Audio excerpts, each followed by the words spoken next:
Welcome to eCornell and our 5th episode of our One Health Around the World webinar series. My name is Dr. Steve Osofsky, and I have the privilege of being the director of the Cornell K. Lisa Yang Center for Wildlife Health.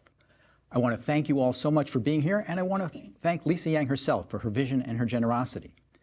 Before we dive into today's subject matter, which is the incredible work going on at the Janet L. Swanson Wildlife Hospital, I want to just make sure I give you an overview of what the center does here and around the world. I want to start with our vision. Our vision is a healthy future for wildlife, people, and planet. And our mission is about transforming science into impact through discovery, education, engagement, and policy to ensure a healthy future for wildlife and for the environment that supports us all. Why do we do all this? Because we need nature and nature needs us. And I want to explain that a bit. We need nature for all the incredibly important ecosystem goods and services that nature gives us, from clean air, clean water, climate mitigation services, pollination, all the things that sustain humanity. When I say nature needs us, some people say, well, nature doesn't need us. Nature will just be fine. My point is nature needs us at this point in history to be better stewards, to think about natural resources as money in the bank where we try and live off of its interest instead of constantly taking withdrawals that will preclude future generations from benefiting from natural resources. I want to now talk about the different pillars that represent the work that the team under the center umbrella does around the world. We respond to the health threats to the survival of key species. Many of us provide landscape-level guidance on wildlife-compatible land use, policy, and practice. We may be providing that guidance to a state, to a country, to a body of the UN, depending on where the project is. We work to minimize disease transfer at the interface between wildlife, livestock, and people. And that really captures what we call the One Health approach. One Health is really about recognizing that our own health, the health of our wildlife, and the health of our livestock are all inextricably linked and, again, underpinned by environmental stewardship. And this holistic approach opens up a number of entry points to help us solve what would otherwise be often very intractable problems. Of course, we work to train the next generation of One Health and conservation leaders around the world, including training Cornell students, but also our partners overseas. And those first 4 pillars roll into what I call building new constituencies for wildlife conservation, our 5th pillar. And what I mean by that is in many of the places I know I work around the world, governments are strapped, and they often can't meet the basic needs of their citizens. And so biodiversity conservation in that context is understandably a luxury. But part of what we do is try and demonstrate how conservation can improve other sectors. For example, improve public health outcomes, improve prospects for sustainable agriculture or sustainable food systems. So I want to now turn our attention to the fantastic panel that we have today. And I want to focus on the Janet L. Swanson Wildlife Hospital. And I want to, first of all, thank Janet Swanson herself, whose generous gift has really helped make this hospital the leading institution that it is today. So I want to introduce our first speaker today, Dr. Sara Childs-Sanford, who is the section chief of the Janet L. Swanson Wildlife Hospital and associate professor of zoological medicine at Cornell University's College of Veterinary Medicine. Sara is a clinician and researcher with a focus on things like shortening hospitalization times, improving clinical outcomes, and very importantly, maximizing releasability of hospitalized wildlife patients. Sara, I want to turn it over to you and bring us into your world. Thank you, Steve, for the introduction. And I know that the 3 of us are very excited to be here today to share some highlights of our work at the Swanson Wildlife Hospital.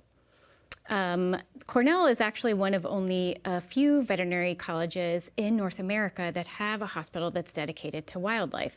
So this is a really unique feature of Cornell, and the hospital really complements the other fantastic wildlife groups here at the College of Veterinary Medicine. So in my part of this presentation, I will give sort of a broad overview of the Wildlife Hospital and the things that we do here and why those things are important.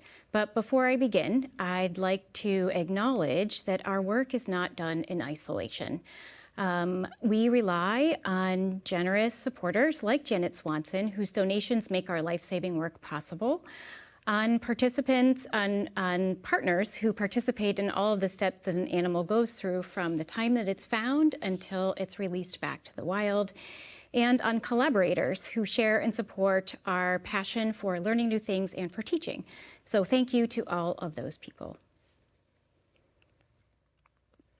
We are a busy hospital that provides veterinary care for native wild animals that are ill or injured.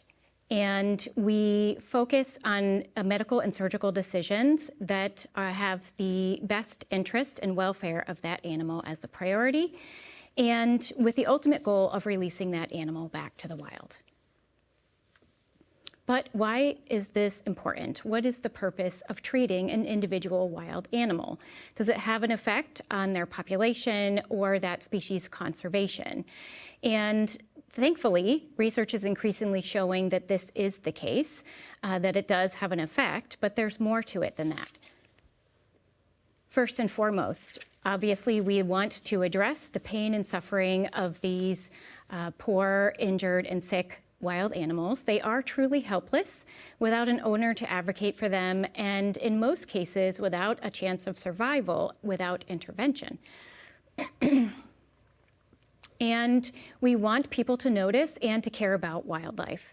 So the connection that a person develops with an injured wild animal during that short amount of time is significant, and it can generate a deeper interest in wildlife and wildlife conservation.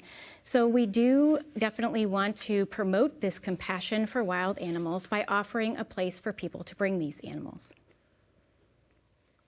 Individual wild animals are a reflection of what's happening in their environment, and sometimes this can lead to the discovery of new things in a population. And this has happened on numerous occasions through our hospital, including in a case like this, an individual sharp-shinned hawk that led to the discovery of an emerging parasitic infection, followed by a population-level field research through our hospital.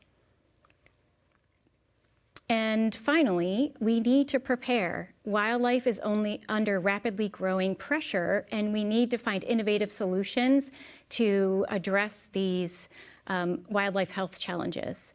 And I think advancing wildlife medicine and training wildlife specialists to meet these needs is essential in order for us to be successful in wildlife conservation. And also because wildlife health is very intertwined with environmental health and human health.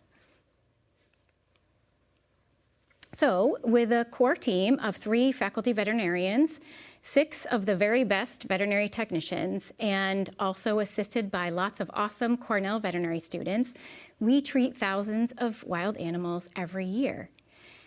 And over the past decade or so, our caseload has been steadily increasing every year, and 2025 was yet another record year for us. And we admitted over 2,700 patients to our hospital. But this caseload growth is not unique to our hospital. It's happening at wildlife centers and hospitals almost everywhere. And the reason for this is multifactorial, but it also includes an increased awareness that hospitals like ours exist due to the internet and social media, as well as an increased need of the animals as humans have more and more effects on wildlife and the environment. So what kind of animals do we see? Well, anything that's native to New York State, either permanently or transiently. And the majority of our caseload, over half of our caseload, are birds. And there's a tremendous diversity of avian species here in New York State. And the most common avian patient that we see in our hospital every year is the red-tailed hawk. Most of the rest of our patients are a wonderful diversity of mammal species. And then the remainder, about 5 to 10% of our caseload, are reptiles and amphibians, especially turtles in the warmer months of the year. Patients come to us from all across New York State. They arrive from multiple different sources, but by far, the majority of our patients come from members of the general public who find injured wildlife and from licensed wildlife rehabilitators. These are wonderful people who volunteer their time and resources and have a license in New York State in order to provide first aid and rehabilitation for wildlife. There are a tremendous diversity of reasons why animals present to our hospital. and we work hard to diagnose and treat these conditions. Many of these animals are in very critical condition when they arrive, and some of them don't survive or need to be humanely euthanized. But the majority of things that we see commonly are anthropogenic causes. Anthropogenic meaning human-related, either directly or indirectly. And of those anthropogenic causes, trauma is very common. Often this is being hit by a car or another vehicle of some kind. It can include entrapment or entanglement, like in fishing gear with the snapping turtle here. And entanglement can occur with a lot of different things, such as garden netting, soccer nets, barbed wire, trash, really anything that we put into the environment. Also, I think I might have skipped one. No, I didn't. So we have birds that accidentally hit windows very commonly. Also, small animals that are attacked by domestic predators, such as cats that are outside or dogs, and a lot of different reasons for trauma. Sometimes it's toxins that humans put into the environment. We often hear about lead toxicity from ammunition and fishing gear, but another common toxin is anticoagulant rodenticide. This is a poison that's used to kill rodents by causing them to bleed to death. And it can also affect other animals that then eat those rodents, such as this young bald eagle that required a blood transfusion to save its life. We see a variety of infectious diseases, including disease outbreaks, such as the current highly pathogenic avian influenza outbreak that affects a lot of our patients this time of year and requires us to wear this protective equipment like in this photo.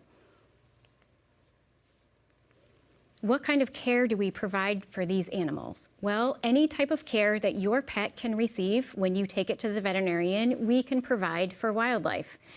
Everything from basic veterinary care up to advanced diagnostics and procedures. So for example, we can often fix broken bones in birds using advanced surgical techniques that give them the best possible chance of return to full function so that then they can be released back to the wild. We are a full-service hospital. We can do almost everything that we need within our own walls. But we're very fortunate to also have access to the incredible veterinary specialists and state-of-the-art equipment at the Cornell University Hospital for Animals and Animal Health Diagnostic Center that allow us to do some pretty advanced and innovative things for our patient care. And as a veterinary hospital, we focus on medicine and surgery for wildlife patients. We do not perform wildlife rehabilitation.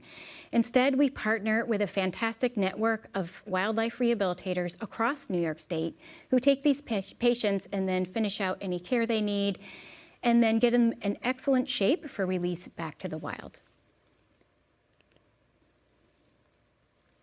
So all of these thousands of individual animals that we admit to our hospitals, or hundreds of thousands across the United States, or even millions around the world that are rescued and cared for each and every year, are a tremendous source of valuable information. These individual patients can teach us how to do what we do better to improve our practice of wildlife medicine that increases the success of our treatments, that shortens hospitalization times for our patients, that improves their survival after they're released back to the wild. And one example of this is in this photo. It's a research project that we've been working on for a few years, and it's in its final stages. And it addresses an old question about how to manage owls with eye injuries. Owls have very large eyes that take up the majority of their skull. So when an owl is hit by a car, for example, they often sustain damage to their eyes. Sometimes this is to both eyes, sometimes it's to one eye. And because nocturnal owls use their incredible hearing to locate and capture prey, some people believe that visual compromise or even loss of an eye is okay, and that bird can be released back to the wild. Some people don't agree with this, and they either have these owls euthanized or they are put in a captive setting for the rest of their life. So, which course of action is correct? Our study aims to help answer this question, and we're studying two nocturnal owl species, great horned owls and barred owls. We have a group of owls with 2 normal perfect eyes and a group that have had to have one of their eyes removed for medical reasons and the other eye that is in normal shape. And then we followed these owls after they're released with satellite transmitters to see how they do.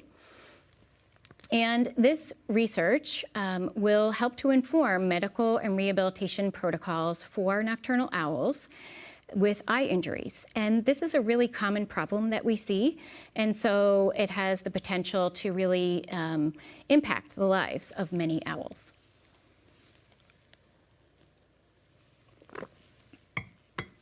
And as I mentioned, each individual patient is a reflection of what's happening in its population and in its environment.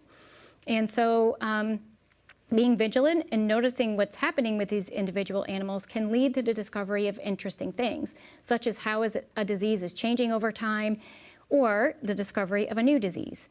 And one example of this, it happened with the porcupines in our hospital, and we do see a lot of porcupines. And a few years ago, we were noticing porcupines with increasingly having respiratory disease, and that included a lot of nasal discharge. And so we thought maybe it was something contagious. We dug a little deeper with the help of the incredible virologists and molecular diagnosticians at Cornell's Animal Health Diagnostics Center, and we found a new virus that had recently been discovered but not yet reported in porcupines. And this new virus proceeded to spread across New York State and across the Northeast, including New Hampshire, Vermont, and Maine, causing tremendous illness and death in porcupines. And we still see this disease today.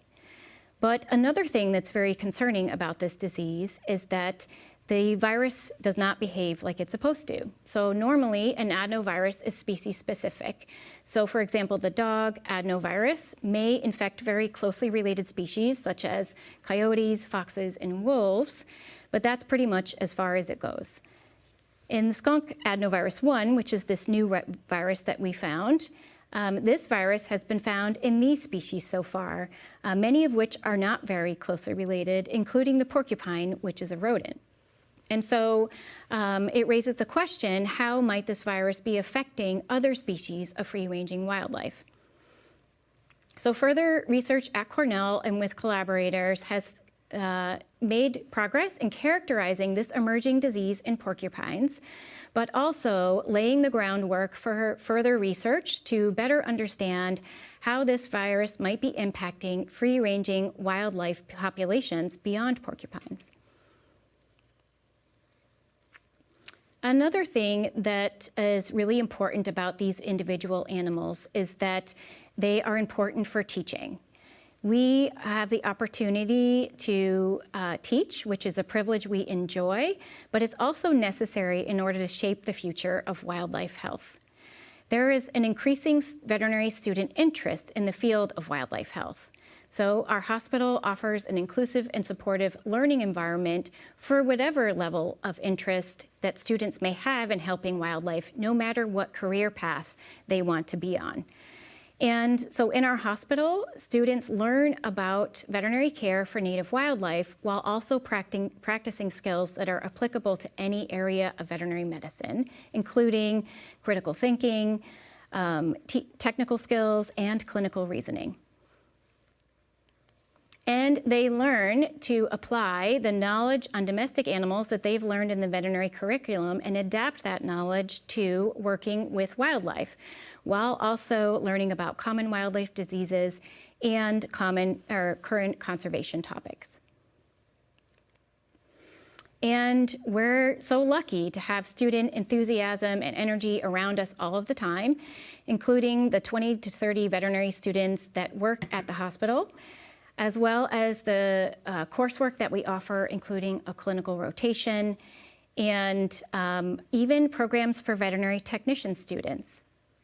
And all of these students are doing things, hands-on learning that teaches them about wildlife, but also prepares them as veterinarians and technicians in general. Some of these students and young veterinarians also want to specialize in wildlife as their career. And specialization takes a lot of experience and advanced training. But despite this increased interest, there's hardly any training programs for wildlife health in North America. So we set out to address this disparity by creating 2 specialty training programs for wildlife health at Cornell, which brought together a lot of the fantastic wildlife groups that we have in the College of Veterinary Medicine. The first of these programs is a wildlife internship program. This is a 1-year program designed to provide early career veterinarians with a solid foundation to either get a job working with wildlife or to pursue further specialty training. The core of this program is a rigorous wildlife medicine training in our hospital, working with native wildlife and actually seeing and treating their diseases. But this experience in the hospital is complemented by wildlife health experiences outside of the hospital. And these include working with population health management through Cornell's partnership with our New York State Wildlife Agency, with our wildlife pathology service, where they learn about investigating wildlife mortality, and with our aquatic animal health program that investigates fish health and disease in wild fish and aquaculture systems. And this program is a versatile and realistic experience for our interns that prepares them for a future career in wildlife health. And one example of how this works well, whoops, sorry about that, fast with the clicker, is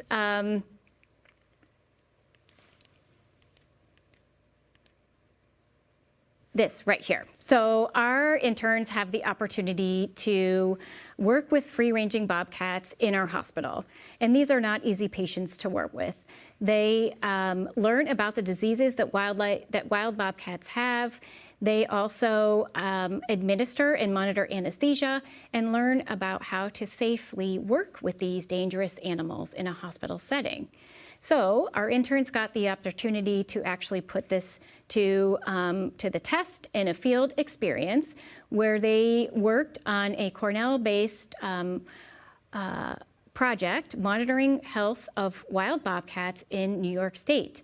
And they contributed valuable skills to this project in that they helped with successful sample collection and data collection.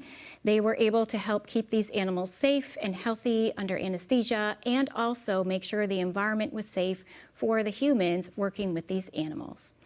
So this internship, as I mentioned, brought together a lot of the wonderful wildlife groups and expertise that we have here at Cornell and the College of Veterinary Medicine.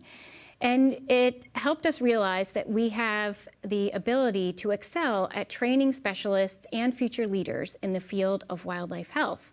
So then next we created a wildlife residency program, and which has been generously funded by the K. Lisa Yang Center for Wildlife Health.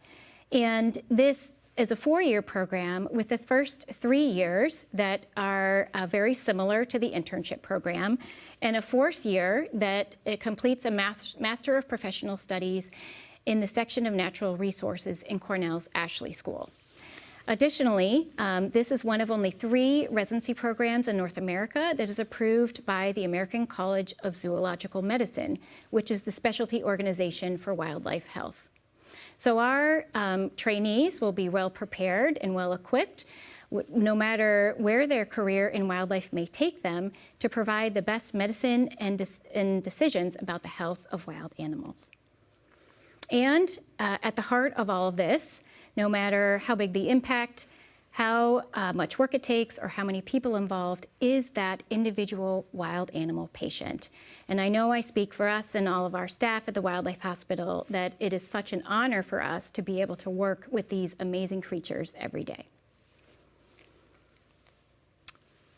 Thank you so much, Sarah, for sharing such a great overview and by also introducing the residency program, because our next speaker is, of course, our inaugural Cornell K. Lisa Yang resident in wildlife population health, Taylor Haefs. Taylor, I'm going to say a little bit about you and then turn it over to you. So you came to us already being obviously a veterinarian and an experienced public health professional. with a dedication to advancing the health, welfare, and conservation of free-ranging wildlife through that One Health lens that we spoke about. So I'm really excited to hear about some of the things that you've been getting out of this new program. So over to you. Absolutely. Thank you so much for the introduction, and thank you for having me here today. I'm really excited to talk about my experiences so far in this residency program and how these experiences are preparing me for my future career goal of becoming a free-ranging wildlife veterinarian for a state fish and wildlife agency. So starting in the clinic, this is where I spend the majority of my time practicing a variety of clinical skills. So the image on the left, I'm working on a digit wound on a fox that's anesthetized. In the upper right, I'm placing a tube into a heron's trachea for anesthesia. And in the lower right image, I'm looking into the ear of a porcupine. And I get to practice a wide variety of clinical skills here in the hospital. And these skills are directly transferable to the work that I want to do in the field. So some examples include how to draw blood on different species, how to safely restrain them and examine them, and how to safely sedate and anesthetize them. But another really special part of working in the clinic is being able to work with students. So these are really enthusiastic students that love wildlife. And unfortunately, it's fairly common for students to become deterred from pursuing a career in wildlife medicine for a variety of reasons, many of which there are validity to. And I really view our role as mentors as being able to help them navigate those challenges rather than deter them from pursuing the field. So I would say that's one of the most rewarding parts of being in the clinic. Moving on to necropsy experience. So necropsies are the animal version of an autopsy. And that's when you examine a deceased animal and its organ systems to look for evidence of disease or injury and what may have led to their death. And I get to spend quite a bit of time with Cornell's pathologists, Dr. Hitchner and Dr. Buckles, learning how to perform necropsies on a variety of species and identify what diseases look like in these different species. And the image on the left is actually my intern mate, Dr. Julia Udding, and I performing necropsies on fish. And this was performed with Dr. Rod Getchell. And I don't personally have a ton of experience with fish necropsy, so this was very helpful to learn about normal anatomy and what diseases can look like in fish. So this is obviously a very important skill to have if you think about free-ranging wildlife veterinarians that respond to like disease die-off events. Moving into my time with the Cornell Wildlife Health Lab, which I've spent quite a bit of time with them so far. They are a partnership with the Department of Environmental Conservation on the New York State Wildlife Health Program. And I've gotten to participate in numerous field experiences with them so far, all that have been very helpful. So I've gotten to participate in a grassland bird breeding survey, a box turtle health survey, and an oral rabies vaccination monitoring program. So that last one is work being performed under the USDA that I got to help with, and it's part of a larger rabies management program where they disperse oral rabies vaccine baits that animals then consume. And several weeks later, they will attempt to recapture them and draw their blood to look for evidence of antibodies, which would indicate that the vaccine was effective. And so the image on the lower left is the type of trap we'll use. And I learned that raccoons really love marshmallows. So those are marshmallows in the trap, and you kind of trail them into the trap so that they'll walk in and it'll close behind them.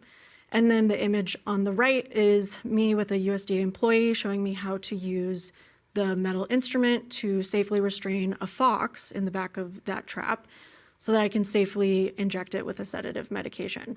So they will sometimes catch animals other than raccoons, but if they are animals that are susceptible to rabies, they'll still move forward with the procedure of testing them. But wildlife veterinarians are not always in the field, so they play very important other roles and contribute to public education and outreach and provide clinical expertise and support and resources to wildlife professionals like biologists and wildlife rehabilitators. So the image on the right is a disease fact sheet that I got to help create on New World screwworm, and it's one of many available on the Wildlife Health Lab website. So this was really good experience in learning how to take the scientific and medical knowledge and translate it into something that's more digestible for the public so they can learn about diseases that they should be aware of. I've also gotten to help formulate some euthanasia protocols and compile resources for a website that wildlife rehabilitators will use. But back to the field. So this image is from a whale necropsy that I got to participate in this month. This image is from the Marine Mammals Stranding Center Instagram, and I wanted to include the caption on the right, not only because it has very helpful information, but also to maintain full context of the image. And this animal was found deceased, unfortunately, on the bow of a ship and was brought to this location for necropsy. Fin whales are endangered species, and they're the second largest species of whale. And so this was a really important and educational experience for myself. And this work was done in collaboration with the Atlantic Marine Conservation Society. And the goal of this was to thoroughly examine this animal, and that requires a large coordinated effort. And so that's to examine the animal, but also because we need to focus on human safety as well. So we use really large machinery and we have sharp instruments. So it requires a lot of coordination to be able to do this safely and efficiently. And we did end up finding evidence of blunt force trauma to the right side of the animal.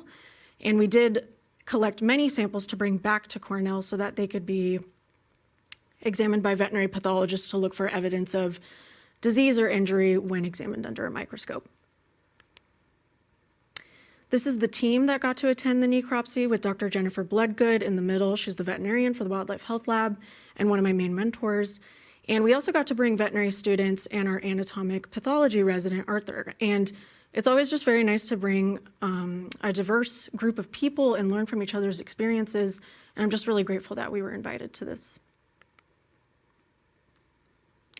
Lastly, I just wanted to talk a bit about my residency research project. So this is a project I'll be involved in for the remainder of my residency, and it involves a health assessment of American martens in the Adirondacks. So these animals are already being live trapped, anesthetized, and having GPS collars placed on them by Dr. Stacy McNulty and Dr. Paul Jensen up at the SUNY ESF Newcomb campus, right in the middle of the Adirondacks. And that's what the image on the right is depicting. It's an anesthetized marten with a GPS collar placed on it. And this is from the campus's Instagram. And we are adding on a health component to it where we are collecting blood samples and oral swabs to look for diseases like avian influenza, distemper, and COVID, as well as exposure to environmental contaminants like lead and rodenticides. And this will help us understand if this population is being impacted by any of those things that I've mentioned, but it can also help inform management decisions made by the Department of Environmental Conservation. So it's been really fantastic working with this team. They're extremely experienced. I've learned a lot about the ecology of this region, trapping, and the behavior of American martens. And when drawing blood proved to be challenging because these animals are really small and have very small vessels, we were able to develop some models for them to practice on and some videos using cadavers to show them the anatomy of their vessels. So just being able to see the really helpful collaborative partnership that can exist between wildlife professionals and veterinarians has been very amazing to see, and I'm very excited to continue work with this team and see what else will happen in my residency. Fantastic. Taylor, thank you so much for giving us some insights into the experiences you're already having. It's Absolutely. very exciting. So I want to introduce our last speaker today, Dr. Cynthia Hopf Dennis, who's a wildlife veterinarian and assistant clinical professor at our College of Veterinary Medicine. Dr. Hopf Dennis divides her time between treating wildlife patients, teaching in the clinic, and pursuing her research interests. I think, Cindy, you're not just going to tell us about some of the cases you've seen, but I think you're also going to tell us a bit about how we can prevent some of these situations that are impacting our wildlife in the first place. That's correct, Steve. Over to you. Thank you very much. I'm very excited to be here today because I get the chance to do exactly that. I enjoy discussing some of the cases we see in our wildlife hospital, whether it's with students or with the audience here today, and so that's what I'll do. As you can already determine, as you've heard from my two colleagues here, our hospital is a very different kind of veterinary facility. The Janet Swanson Wildlife Hospital is very special because we see a unique variety of patients. These patients challenge us in a variety of ways, like this beaver here, and I'll provide some examples as we work through some of our patients. So this beaver here is happily chewing on a piece of sweet potato. And you can see in the bowl in front of the beaver that there are sweet potato, squash, and lettuce, all food items that you can probably drive down to your grocery store and purchase, and we can provide these in the hospital. However, What you don't see, and what is unique about this species, is that they eat a large amount of browse. And browse for us may be something like willow branches or poplar branches. And these beavers eat a large amount of this type of food in the hospital, and they need to stay healthy. So if you were to walk down to the grocery store and ask them for a handful of browse, they may look at you a little bit strangely. So this is just one example of a variety of the challenge to provide food for our patients just on a daily basis in the hospital. And we know, and we've discussed, that these patients represent a small piece of our larger ecosystem that they've come from. And I use this example here of this juvenile coyote because this is not a small animal. It may be a small piece of its environment, but in the hospital, it's quite a presence. And it's an animal that we have to treat with some respect. As you can imagine, these are not patients that would like to be around us on a daily basis. And this animal presents to us a challenge to handle them appropriately, safely for the staff as well as the patient, and make sure that we are well trained and well able to provide appropriate care.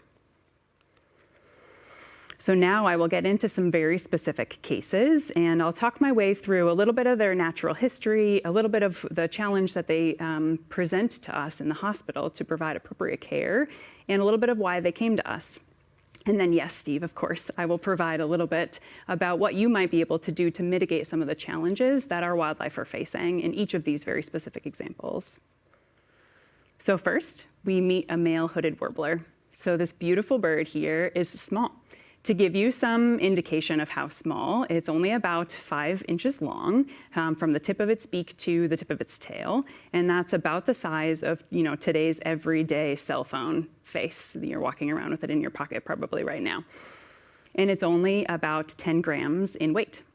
And that's about the size of a AA battery. So if you go and pick up a AA battery and then imagine handling a bird like that in hospital in order to treat it for the care that it needs, you get some indication of what we do on a daily basis. So this particular bird is a migratory species. It flies a long distance, and in its natural habitat, it's an insectivore. So that means it eats insects. And in the hospital, that means we have to provide it with a large number of insects. And that can be challenging, especially for a species like this that's known to hunt in a very unique pattern, which is called hawking. So they'll stand on the branches or on the ground or on some leaves, and they'll jump up into the air and flutter up and grab some insects right out of the air. That kind of behavior and pattern might be difficult for us to provide in a hospital setting. So we need to watch these patients very carefully to make sure that they eat enough food, that they maintain weight, and that they thrive so that they can heal, because they're all injured when they come to us for some reason or another. This particular hooded warbler has a story to tell. So this bird was a window strike. We know that window strikes cause the death of over 1 billion birds every year based on this recent study published in The Condor, and that's a huge number. And you may think that we're able to blame maybe large glass high-rises in the center of cities and things like that for these types of injuries, but we're not. About half of these happen on residential properties. So maybe like your house or mine or your neighbors, these birds are striking windows of just an everyday house. And many of these birds are migratory, like the warbler in the previous slide, or like this chimney swift here in this slide, and they're often all in decline. So they're birds that we should be paying a lot of attention to. And what do we see in the hospital when a patient presents after a window strike? We may see something like head trauma. And for us, an example of that for you here on the slide is the bottom picture with a sharp-shinned hawk resting on a towel. If you've ever seen or met any of these birds in the wild, they're very fast. They hunt on the wing. They're very small raptors. And in the hospital, they don't like to see us. They don't like to interact. So this bird, in the presence of a human, would be exhibiting some stress. It would be standing, staring at us. Its wings would probably be out to the side. It would be ready to escape. But in the presence of head trauma, which is essentially a terrible headache or concussion, this bird is resting very quietly, looking at us, aware, but not responsive. And that's abnormal. So we know from the outside this bird is injured and requires care. And that's just because we know its natural history and behavior. We may also see ocular or eye trauma in our patients. And as I discussed, many of these patients are long migratory species that fly long distances. Objects like flying insects, they need their eyes to see. And so eye trauma can be devastating to a patient like this and make an animal not releasable or not be able to thrive in the wild. And then the other picture here is an example. This is a northern flicker, and this is an example of a beak injury from a window strike. So you can see in the top of the image by the flicker's beak that the upper beak has been broken off. And what's important to know and consider about the natural history of this species is that all wildlife is a certain shape for a certain reason, right? And this flicker has a beak fracture. They use their beaks to eat, whether that's out of a tree or out of the ground to pick up insects or grubs or things like that. So this patient will likely need to be observed eating and in rehabilitation for a period of time to make sure that that beak is going to be sufficient for it to thrive in the wild. It's very likely it will not grow back completely normally, so we just need to make sure that it's going to be okay. And this could also be a small but devastating injury. But some of these injuries aren't quite as obvious, and this is where we come in as a hospital, and we need to look a little bit deeper into the patients. So some of our patients who strike windows suffer from broken bones. This is an example here. We have a belted kingfisher under anesthesia so that we can get appropriate straight diagnostic radiographs or x-rays of the patient. And the picture on the right side there of your screen is an x-ray. And so this x-ray is showing you an injury of a bone called the coracoid, which is a very important bone in the shoulder for flight for a bird. And so those two yellow circles are representing the coracoids of both of the shoulders of a bird. And an x-ray is flipped to you on the screen. So the bird's left shoulder is on your right, and the bird's right shoulder is on your left. So the bird's left coracoid on the right side of your screen, that right oval there, that is a broken coracoid. It's in several pieces. You can kind of see that it doesn't look quite the same as the other side. Unfortunately, this bone is injured to the extent that it is not repairable, and this patient will never be able to fly. Flight is very important for most birds, as you all know, and this injury is something that would lead to the humane euthanasia of this patient. So what can you do to help some of these patients and mitigate window strikes of maybe some warblers or the scarlet tanager here? We can have you put something very simple. So window decals, they come in a variety of shapes and sizes. They can look pretty on your window, so patterns of circles and longitudinal lines or shapes of birds. Window decals on your window break up the reflection that the birds see on the window and allows them to visualize the window so they don't strike it. And important to know, this is something you can do in your own backyard, maybe your sliding screen door, especially if you have a bird feeder out back. All right, so the next adorable patient we will meet here is already asleep for you to see, but this is an eastern chipmunk. I'm sure you've seen these in your own backyard, running around wood piles, running underneath the fences. These are very small, charismatic rodents. They tend to forage in your backyard, and they tend to spend a lot of time in residential areas, which means they get into trouble with the things we leave hanging around. And this is a perfect example of this. So entanglements are reported in marine mammals and in marine life pretty regularly and cause mortality. However, they also happen in our own backyards, and this chipmunk is a good example of that. It was tangled up in some garden netting. We put it under anesthesia as soon as it came into the hospital because they are very fast. And this little guy kept trying to get out of the netting even as he was in our hands. So we did have to make sure that he was nice and cooperative. You can see us cutting the netting away from his neck in that bottom image there. This chipmunk did great. So this looks like a terrible image, but this was actually a very happy story in the end, and this patient was survived to release. But it's not just with chipmunks, and not all the stories are happy endings. So we have here on this slide an example of a not so happy ending. So the robin on the left side of the slide here has a traumatic amputation of the joint akin to your ankle joint here. And this bird was found dangling from a bush by a clear piece of line. Unfortunately, this kind of injury here, this bird cannot live with one leg in the wild, and this injury did end in this bird's humane euthanasia in hospital because of the devastation it caused.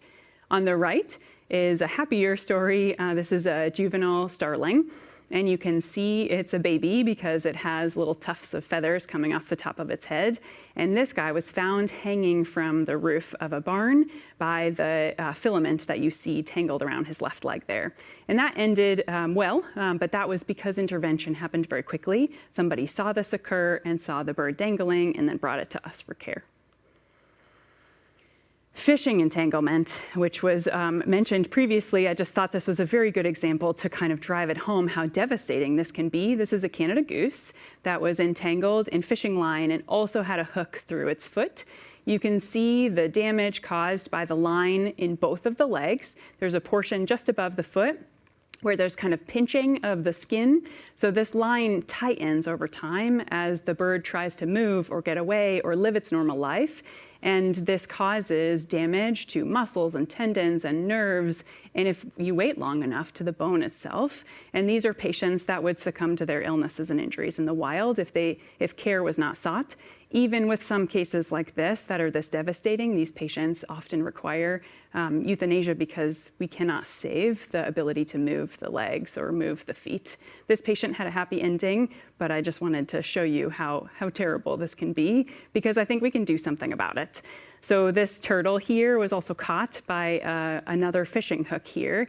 And that brings up a good point, I think. If you are a recreational fisher person and you're out there and you get a hook stuck in a tree or you catch something like a turtle, do something about it. Maybe bring the turtle to a wildlife hospital if it ends up with a hook in its mouth like this. If you're walking around for a hike or you're just enjoying some time in nature and you see strings in bushes or in trees hanging from the sides of buildings, remove those. Maybe bring a little bag with you, a reusable shopping bag perhaps, and you can toss those filaments into that bag to make sure nobody gets tangled up with them.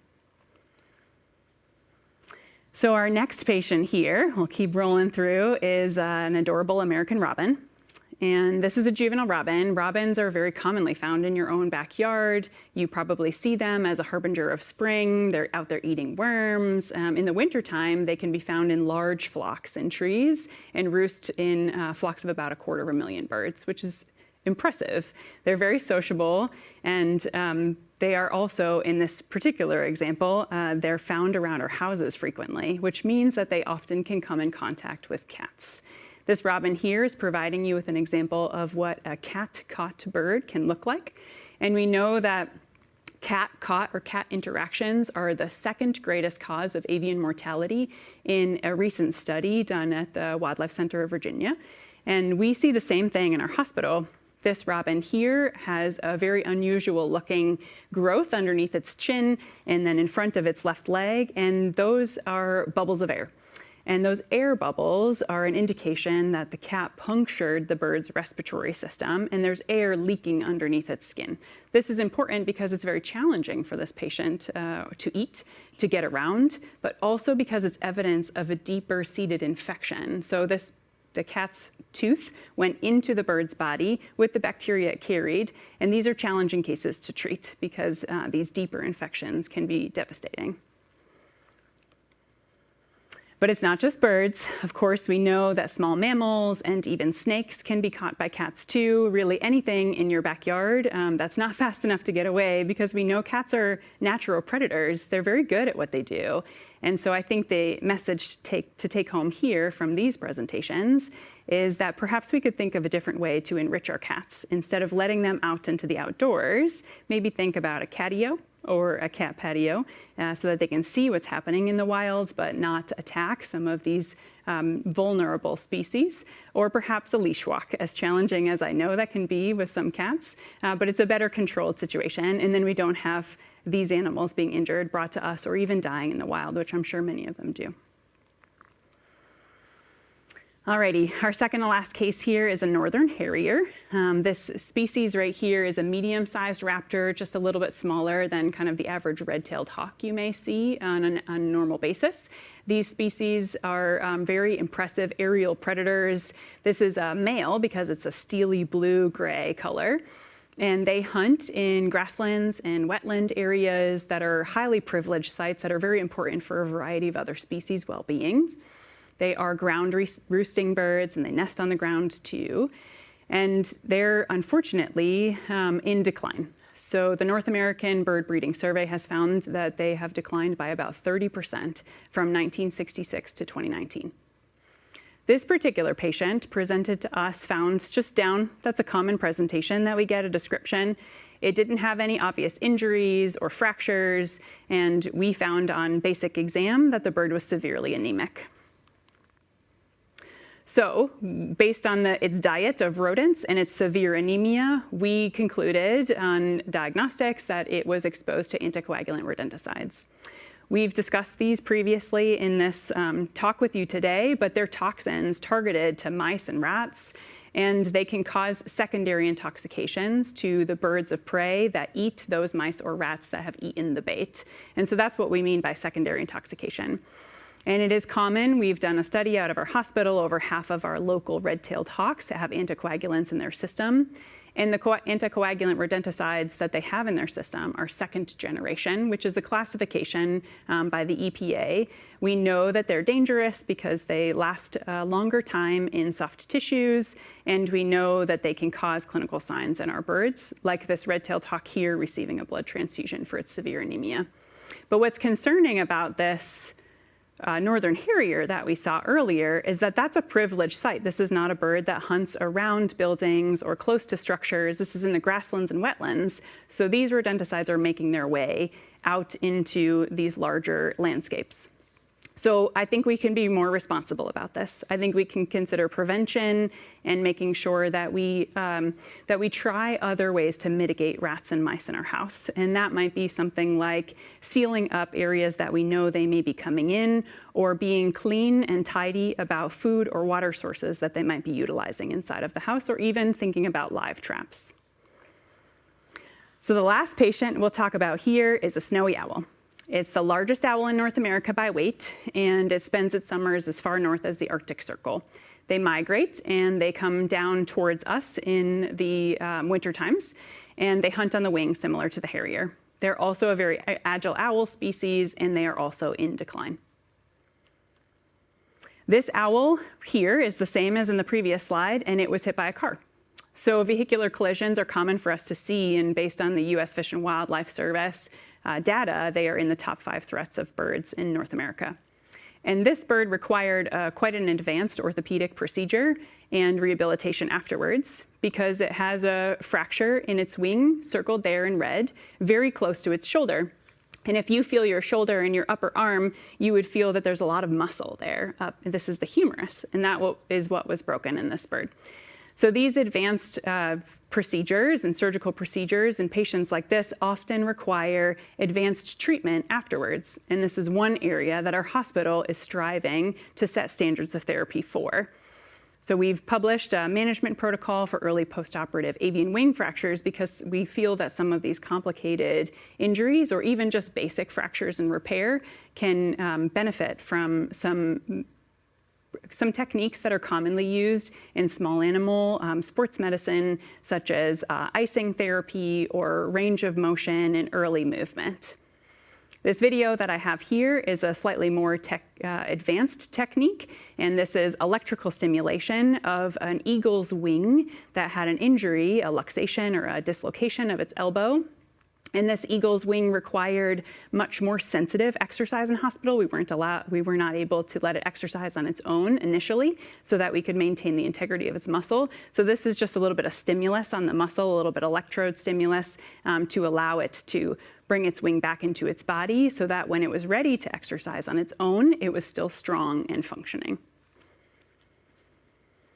So this is just one area that we aim to establish better practices. We also, as was mentioned earlier, our goal is to train to a high standard of care, and we understand that capacity building is important. And one way we've recently focused on capacity building is through international collaborations. So recently we were invited by the conservation not-for-profit Elefam to present training materials at a training conference in Nanjing, China, that was co-hosted by the International Fund for Animal Welfare and the Hongshan Forest Zoo. And this was an excellent opportunity for us to highlight the expertise at the hospital and also collaborate internationally to promote animal welfare and wild animal care. Because we know that each individual animal is important. We've discussed this earlier. Every individual animal that we have come through our hospital is an indicator of their ecosystem health, as well as important in their own respect. I just presented to you several patients that are important for their own reasons. And we know as a team in our hospital that it takes a village, it takes a team to get a wild bird like this great horned owl back to the wild and thriving. And I would invite you, after hearing this webinar today, to join our team and to become stewards for the native wildlife in your own backyard too. Cindy, thank you so much for those great examples and for making those connections between the individuals, the population, and the environment, and telling people what they can do, because obviously the fewer animals that end up in your hospital, the better. This has been fascinating, and we have some time to open this up for audience questions. So we're going to take some questions from the audience, and I guess, I'll start off just what keeps you going? I mean, this can be very, very challenging work. It can be emotionally draining. How do you get up every morning and say, okay, the glass is a half full? I mean, we all deal with this as people who handle patients, but I'm just curious what your personal strategies are for dealing with the challenges of the work. Maybe anyone can chime in. I was going to say, personally, when I think about the difference of wildlife medicine, I think of animals that don't have an individual owner, like a cat or a dog. And I think for some people in the veterinary field, we feel it's our responsibility to be stewards for their health. And it's also in the veterinary oath to promote animal welfare and prevent suffering of animals. So I think even humane euthanasia is a great treatment for an animal that's in severe distress. So I think it's also part of our responsibility as veterinarians as much as it is a passion. Oh, that's really helpful. You want to add to that, or? Oh, I think that was excellent. I do. We talk a lot about the release process, but as Dr. Hopf mentioned in some of her cases, the outcome isn't always release. And so we do see some things that are quite sad and difficult to see, but I think we also recognize that it's our opportunity and our role to help these animals, even if the outcome is humane euthanasia, because without us and without that opportunity, they are left out in the wild to maybe have a slow death that is painful. So, yeah, no, that makes sense.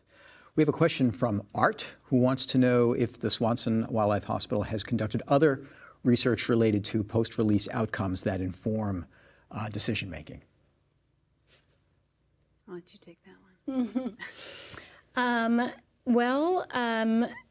Not as directly as the post-release survival of the owls, but yes, I think that's something we always think about with our patients, is what is the opportunity here to improve what we're doing. So most definitely there will be similar studies in the future that help to really inform sort of the tradition of the way things are done without evidence and provide evidence to support those decisions so we know what the correct one is. Yeah.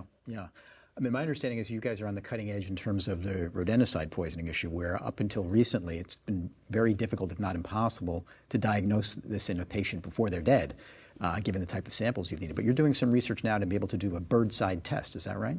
That's correct, yes. We have yet to have something that we can have in the hospital. We have to go off of our clinical index of suspicion and the diagnostics we can run, like the anemia in a patient, the kind of animal it is and what they might eat, and then know that they don't have maybe any injuries. We see no injuries on the patient, but we see a severe anemia. It's very likely to be a rodenticide.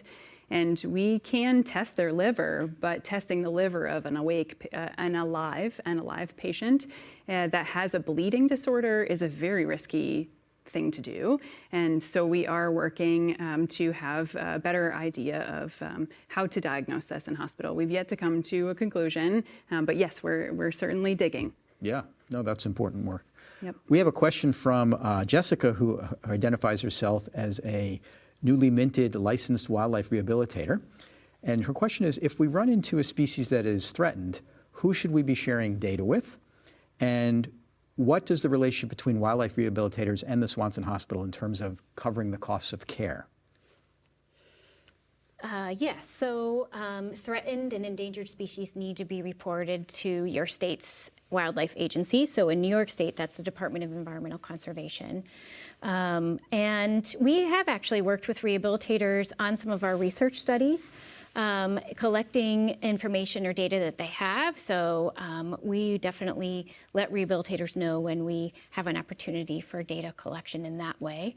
As far as cost of care goes, when a wildlife rehabilitator brings a potentially releasable animal to us for care, there is no cost associated with that. And we receive, as I mentioned, a lot of our patients from wildlife rehabilitators because they're providing first aid and rehabilitation, but when medicine and surgery is needed, then we're available to do that. Hence that mentioning of donors being important to the ongoing running of the hospital. Absolutely. We, yes, the care is paid for in some way, but we don't charge people who bring us animals. All right, we have another question from Morgan, who asks, what techniques or resources can wildlife control operators utilize to promote non-lethal, One Health-oriented solutions for their clients? I guess as a nuisance wildlife companies, they want to be responsible. What kind of advice can we give them? That's an excellent question. Probably it's very broad, and I think that the rodenticide, of course, is probably the example that made them ask that question. Maybe I think mitigating and thinking of ways of preventing, in this example, rats and mice from coming into houses, especially in the wintertime when we see them most frequently. Thinking of non-lethal ways to do that. Like I mentioned, making sure the environment is clean and that the rats and mice have no reason to want to come in is important. I think also the bird collision, that's another good example. So some sources like, let's see, the Lab of Ornithology has some very good examples of how to mitigate bird window collisions. And so finding some URLs available for the audience on that. Yep, yeah, so going directly to the source, or even, we are on the phone, we have an email, we can certainly discuss with folks if they have specific examples of concerns with animals and animal interactions with people. We do a lot of public education, and so animal interactions with humans, we want those to not end badly. Right. And yep. No, perfect. Well, I think that's probably all the time we have today. So I want to thank you guys all again. I mean, you've made such important connections between everything from the individual animal that continue on up through the population level, and again, how the environment feeds back on all of that. And I really appreciate the fact that you recognize what an honor and a privilege it is to get to work with these animals, because they really are ambassadors of wild nature. And you're not just treating them, you're learning so much that can hopefully prevent some of these problems going forward. So I'm just going to ask our audience, for those of you who are interested in learning more about the work of the Swanson Wildlife Hospital and the K. Lisi Yang Center for Wildlife Health, please go to wildlife.cornell.edu. You can sign up for our free e-newsletter, which comes out every few months. You can follow us on Instagram, on X, on YouTube, and you can scan that QR code there to get more information. The more people that are aware of what we're talking about, the better it is for the future of wildlife and for all of us. So thanks again for joining us for One Health Around the World.